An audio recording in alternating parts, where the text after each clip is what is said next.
എൻ്റെ പേര് കിരൺ. എൻ്റെ പേര് ദിയ. അപ്പോൾ നമ്മളിപ്പോൾ ഈ വീഡിയോ ചെയ്യേണ്ട ഒരു ആവശ്യം വന്നതെന്ന് വെച്ച് കഴിഞ്ഞാൽ നമ്മൾ ഇപ്പോൾ ഒരു അടുത്തായിട്ട് ഒരു ഇന്റർകാസ്റ്റ് മാരേജ് ചെയ്തതാണ്. അപ്പോൾ അതിൻ്റെ പേരിൽ ഇപ്പം വലിയ രീതിയിൽ ഒരു പ്രചരണം നടന്നുകൊണ്ടിരിക്കുന്നുണ്ട്. അപ്പോൾ പിന്നെ നമുക്കായിട്ട് ആരും സപ്പോർട്ട് ചെയ്യാനും ഇതാക്കാനൊന്നും ഇല്ലാത്തതുകൊണ്ടാണ് നമ്മളിപ്പോൾ ഇതുപോലെ ഇങ്ങനെ സംസാരിക്കേണ്ട ഒരു അവസ്ഥ വന്നത്. സംഭവം നിങ്ങൾക്ക് മനസ്സിലായോ? ദിയ എന്ന മുസ്ലിം പെൺകുട്ടിയും അഹിന്ദവ സഹോദരനായ കിരണും തമ്മിലുള്ള ഒളിച്ചോട്ടം ഇത് നടന്നിരിക്കുന്നത് കഴിഞ്ഞ റമദാനിലാണ്. ഇതൊക്കെ എല്ലാവരും കണ്ടതാണ്. നമ്മൾ അതിനെക്കുറിച്ച് വീഡിയോ ഇട്ടതുമാണ്. ആ ഒരു പുണ്യമാക്കപ്പെട്ട മാസം ഇങ്ങനെ ഈ ഒരു കുട്ടി ചെയ്തത് കൊണ്ട് തന്നെ നമ്മൾ ഇതിനെക്കുറിച്ച് ഒരുപാട് പറഞ്ഞിരുന്നു. അന്ന് സോഷ്യൽ മീഡിയയിൽ കത്തിക്കേറിയ ഒരു ഒളിച്ചോട്ട വിവാദമായിരുന്നു ഇത്. ഈ ഒരു സംഭവം നടന്നിരിക്കുന്നത് കണ്ണൂർ മുണ്ടേരിയിലാണ്. അറിയാത്തവർക്ക് പറയാണ്, ഇവരുടെ പ്രണയം ഇങ്ങനെയാണ് തുടങ്ങുന്നത്. ഈ പെൺകുട്ടി ജോലി ചെയ്യുന്ന സ്ഥാപനത്തിലെ ഡ്രൈവറുടെ മകനുമായിട്ടാണ് ഈ ദിയ എന്ന മുസ്ലിം പെൺകുട്ടി പ്രണയത്തിലാകുന്നത്. ഈ ദിയ എന്ന സുന്ദരിയായ പെൺകുട്ടി വിവാഹം നിശ്ചയിക്കപ്പെട്ട ഒരു കുട്ടിയാണ്. പെരുന്നാൾ കഴിഞ്ഞ് വിവാഹം നടത്താനിരുന്ന ഈ ഒരു പെൺകുട്ടിയാണ് റമദാനിൻ്റെ അന്ന് സ്വന്തം മാതാപിതാക്കളുടെ നെഞ്ചത്ത് ചവിട്ടി കടന്നു കളഞ്ഞത്. അപ്പോൾ നമ്മൾ നല്ലോണം പറഞ്ഞു കൊടുത്തിട്ടുണ്ട്. ഇന്ന് അവർ തിരിച്ചു വന്നിരിക്കുകയാണ്. ഇത് നമ്മൾ പ്രതീക്ഷിക്കുന്നത് കൊണ്ട് തന്നെ അന്ന് നമ്മൾ നല്ലോണം പറഞ്ഞു കൊടുത്തിട്ടുണ്ടായിരുന്നു. അപ്പോൾ അത് തന്നെയാണ് നമുക്ക് ഇന്നും പറയാനുള്ളത്. അപ്പോൾ ഞാൻ അന്ന് പറഞ്ഞത് അതൊന്ന് കേട്ടോക്ക്.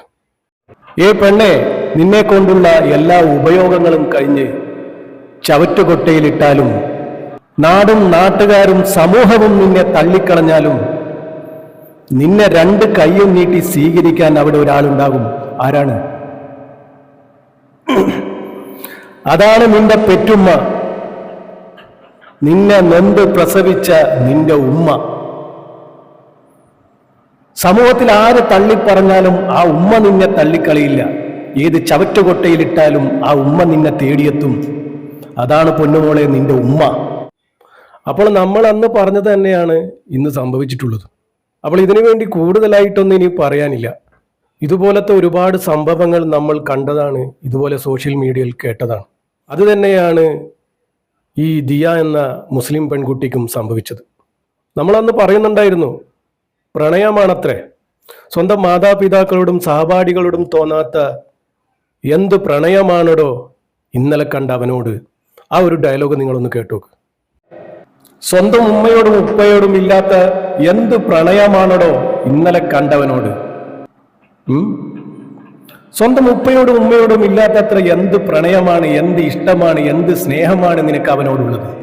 വെറും ഒരു 2 സെക്കൻഡിന്റെ ആവശ്യമേ നിന്നെ കൊണ്ടുപോയവർക്കുണ്ടാവും. ചിലപ്പോൾ ഒരൊറ്റ നിമിഷം കൊണ്ട് നിന്നെ സ്നേഹിച്ച നിന്റെ ഉറ്റവരെയും ഉടയവരെയും നീ ഉപേക്ഷിച്ച് പോകുമ്പോൾ അവിടെ നെഞ്ചത്തടിച്ച് കരിയുന്ന ആ മാതാവിനെ കുറിച്ച് നീ ഓർത്തോ? അവരുടെ മനസ്സ് നീ കണ്ടോ? പിന്നെ എന്ത് മണ്ണാങ്കട്ട പ്രണയമാണോ ഇത്? അപ്പോൾ കേട്ടില്ലേ? അപ്പോൾ ഇതൊക്കെ നമ്മൾ നേരത്തെ പറഞ്ഞു വെച്ചതാണ്. ഇപ്പോൾ നമുക്ക് കിട്ടിയ വാർത്ത, ദിയ എല്ലാം കഴിഞ്ഞ് തിരിച്ച് വീട്ടിലേക്ക് എത്തിയിരിക്കുന്നു എന്ന്. ഇത് തന്നെയാണ് നമ്മളും പറഞ്ഞത്. അവന് നിന്നോടുള്ള ആവശ്യങ്ങൾ കഴിഞ്ഞാൽ നിന്നെ അവൻ വലിച്ചെറിയും. ഏത് കുപ്പത്തൊട്ടിയിൽ വലിച്ചെറിഞ്ഞാലും നാട്ടുകാരും സമൂഹവും നിന്നെ വെറുത്താലും നിനക്ക് വേണ്ടി കാത്തു നിൽക്കുന്ന ഒരാളുണ്ട്. അവർക്ക് നിന്നെ ഒരിക്കലും വെറുക്കാൻ പറ്റില്ല. അവർ നിന്നെ 2 കൈയും നീട്ടി സ്വീകരിക്കും. അതാണ് ഉമ്മ. എല്ലാം മറന്ന് നിന്നെ 2 കൈയും നീട്ടി സ്വീകരിക്കുന്ന ഒരാൾ നിന്റെ ഉമ്മയായിരിക്കും, നിന്റെ മാതാപിതാക്കളായിരിക്കുമെന്ന്. ആ മാതാപിതാക്കളുടെ നെഞ്ചത്ത് ചവിട്ടിയാണ് നീ അന്ന് കടന്നു കളഞ്ഞത്. ഇത് ഓരോ മക്കൾക്കും ഇതൊരു പാഠമായിരിക്കട്ടെ. ഇതൊന്ന് ഷെയർ ചെയ്ത് കൊടുത്തോ. അപ്പോൾ ദിയ കുടുംബത്തിലേക്ക് വന്നോ എന്നാണ് നമുക്ക് സംശയം. അപ്പോൾ ആ ഒരു വാർത്ത പുറത്തുവിട്ടിരിക്കുന്നത് ഹസൻ എന്ന യൂട്യൂബറാണ്. അപ്പോൾ അതിൻ്റെ ഒരു സത്യാവസ്ഥ നമുക്കറിയാം. ഹസന് ആ ഒരു നാട്ടിലെ ഒരാളുമായി സംസാരിക്കുന്ന ഒരു ഫോൺ കോൾ സംഭാഷണം, അത് നമുക്ക് കേട്ടിട്ട് ഈ വീഡിയോ നിർത്താം. അത്രയേ ഉള്ളൂ. വേറെ ഇതിൽ കൂടുതലൊന്നും നമുക്ക് പറയാനില്ല. സംഭവിക്കേണ്ടത് സംഭവിച്ചു, സംഭവിക്കാൻ ഉദ്ദേശിച്ചത് തന്നെ സംഭവിക്കുകയും ചെയ്തു. അപ്പോൾ ആ ഒരു കോൾ റെക്കോർഡ് നമുക്ക് കേൾക്കാം. അപ്പോൾ ഞാനിപ്പോൾ പിന്നെ ഹാരിസ് ഭായിയെ കോണ്ടാക്ട് ചെയ്യുന്നത് പെൺകുട്ടി വന്നു എന്ന് പറയുന്നത് സത്യമാണോ? അതിനെക്കുറിച്ച് ആധികാരികമായ ഹാരിസ് ഭായിക്ക് എന്തെങ്കിലും വിവരങ്ങൾ അറിയാമെങ്കിൽ അത് എന്നോടൊന്ന് പങ്കുവെക്കാമോ? അല്ല, അത് കുട്ടി വന്നിന് അവർ ഒഴിവാക്കിയതിന് ഒരു ദിവസം വന്നു. ആ, അപ്പോൾ പോലീസ് സ്റ്റേഷൻ സംസാരിച്ച് മുന്നോട്ട് പോവാൻ നീക്കോന്ന് പറഞ്ഞ് രജിസ്റ്റർ കല്യാണം കഴിഞ്ഞല്ലോ. എനിക്ക് വ്യക്തമായില്ല ഹാരിസ് ഭായി പറഞ്ഞത്. ഇവർ ഒളിച്ചോടി പോയതിനു ശേഷം ഇവർ പോലീസ് സ്റ്റേഷനിൽ ഹാജരായി. ഇവർ ഒളിച്ചോടി പോകുന്നതിന് മുമ്പ് രജിസ്റ്റർ കഴിഞ്ഞു. രജിസ്റ്റർ ചെയ്തിരുന്നു ഇവര്. ഓക്കെ. ആ, രജിസ്റ്റർ ഹാജരാകുന്നത് പോലീസ് സ്റ്റേഷനിൽ അന്ന് കാണാതെ ഒളിച്ചോടിയ സമയത്ത് പോലീസ് സ്റ്റേഷനിൽ ഹാജരായി. അന്ന് അവള് നമ്മൾ സംസാരിച്ചിന്. ഓളെ ഉമ്മയും ഉപ്പയോ ഒരു ചെറിയ അഞ്ചെത്തി ഉണ്ടായിരുന്നു. അവളെ പോയി സംസാരിച്ചിട്ട് ലാസ്റ്റ് അന്നേരം വരാൻ വേണ്ടി കഴിഞ്ഞിട്ടില്ല. അന്ന് വന്നിട്ടില്ല. അപ്പൊ അവർ തന്നെ പോയി അന്ന് പറഞ്ഞ പോലെ ബാംഗ്ലൂരേക്ക് അവിടുന്ന് തിരിച്ചു വന്ന് കണ്ണൂര് താമസം തുടങ്ങി. ഇപ്പൊ അടുത്ത് അവർ തിരിച്ചു വന്നു, ഇങ്ങോട്ട് തിരിച്ചു വന്നു. അതെന്തോ അവരായിട്ട് മുന്നോട്ട് പോകാൻ കഴിയില്ലെന്ന് പറഞ്ഞിട്ട് എന്ത് തിരിച്ചു വന്നു. അങ്ങനെ അതിന് തരാനുള്ള കാരണം എന്താണെന്ന് അറിയില്ല, അതിന്റെ റീസൺ എന്താണെന്ന് അറിയില്ല. അവർ തിരിച്ചു വന്നു, വീട്ടിലേക്ക് തിരിച്ചു വന്നു. അവർ സ്വീകരിച്ചു. ആയിട്ടുള്ള ഡൈവോഴ്സ് കേസ് കാര്യങ്ങൾ ഡൈവോഴ്സ് ചെയ്തെന്ന് തോന്നുന്നു. അതായിട്ടുണ്ടാവും വിചാരിക്കണം. അതെയോ? ഈ തിരിച്ചു വരാനുണ്ടായ കാരണം എന്താണെന്ന് നമുക്ക് അറിയുന്ന തന്നെയാണ്. നമ്മളൊരു അറിയുന്നത് അങ്ങാന്റെ മകൾ തന്നെയാണ്. അവർ തിരിച്ചു വരാനുള്ള റീസൺ എന്താണെന്നുള്ളത് അവർ കിട്ടിയിട്ടില്ല. അത് ശരി.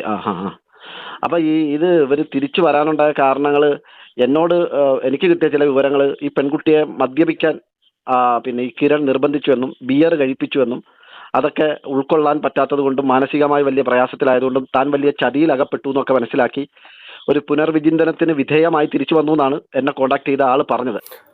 അപ്പോൾ ഓക്കെ, എല്ലാം കേട്ടല്ലോ. അപ്പോൾ എനിക്ക് പറയാനുള്ളത്, എൻ്റെ പൊന്നുപോലത്തെ മക്കളെ, ഇതൊക്കെ നിങ്ങളൊന്ന് കണ്ടുപഠിക്കുക. ഇതൊക്കെ പാഠമാക്കി നിങ്ങളുടെ മാതാപിതാക്കളെ നിങ്ങൾ അനുസരിക്കാനും സ്നേഹിക്കാനും ബഹുമാനിക്കാനും പഠിക്കൂ. ഇത്രയും നമുക്ക് ഇതിനെക്കുറിച്ച് പറയാനുള്ളൂ. അപ്പോൾ ഇൻഷാ അല്ലാഹ്, അസ്സലാമു അലൈക്കും വറഹ്മത്തുള്ളാഹി.